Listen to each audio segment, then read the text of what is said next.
Hey, what's up, YouTubers? We got ourselves here a 1992 Honda cb250, the Nighthawk. Picked this up a little while ago. Engine wouldn't turn over. Turns out it had a bent valve, well, more like a broken valve. That guy right there. So after I removed the cylinder head, was able to take to the machine shop. My buddies at Craft Tech. They hooked me up with a Primo valve job, resurfaced it, seat the valves, give it like a nice makeover.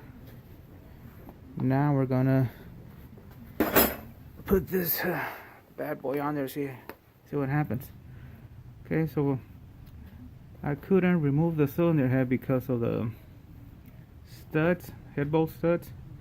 So instead of dropping the engine, I removed the studs. I don't know if that's a good option or the right option, but it worked for me. The engine turns over freely. Turns out it's got nice compression and everything. Well, the rings are pretty good.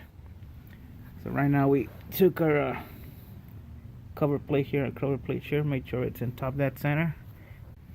It's kind of tough to see, but I don't think you can make it out. But you turn the engine counterclockwise. You got a line there. That's like the line for the timing mark.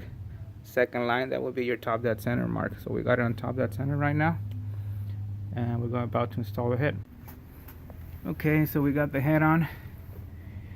Just a little note here: when you slide the head back on, it's easier if you put this guy in there with at the same time as the head. When you try and put the bolt in after the head's in there, it's just a pain. So makes it a little easier for you. Alright, we got our studs back. We got our studs back in. So this guy's longer part of the thread goes down, and as you can see, it already has some Loctite on there, so we should be good. I used the 2-nut approach to remove them, which actually came out pretty easily. Okay, so let's tie this sucker down and go. Alright, we got our head studs back on, tying them down. Now here's our chain tensioner, our cam chain, our timing chain, and our camshaft. Now we're just gonna put a couple bolts on the chain tensioner just to kind of keep it out of the way. Okay, got a couple bolts there just to help keep the chain tensioner in place. Now we're gonna put our timing gear on. Let me double check which side we're gonna go with. Right, this guy, the one with the marks, comes facing out this way towards the right or the left hand side of the bike.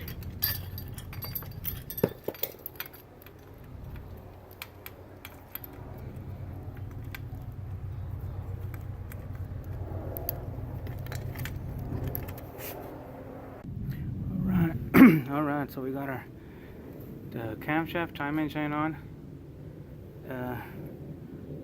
Already tying the chain tensioner bolts.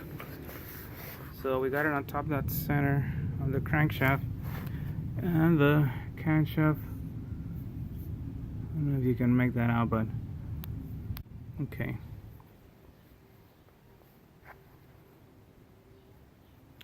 This little guy's right there. Those timing marks are supposed to line flat with the head. It's a little bit forward, I say, but if I skip it another tooth, it'll be like completely off.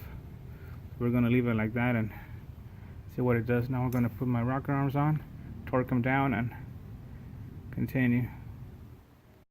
Alright guys, well, got the timing on right. Line the crankshaft with the camshaft. The rocker arms, torque them down to I read a couple manuals and looked it up online. It was anywhere between 15 to 22 pounds. 22 pounds thought was a little bit too much, so I left it at 17. Hopefully it should be alright. Alright, next step is to adjust the valves. Got them loosened on right now when I put the head on.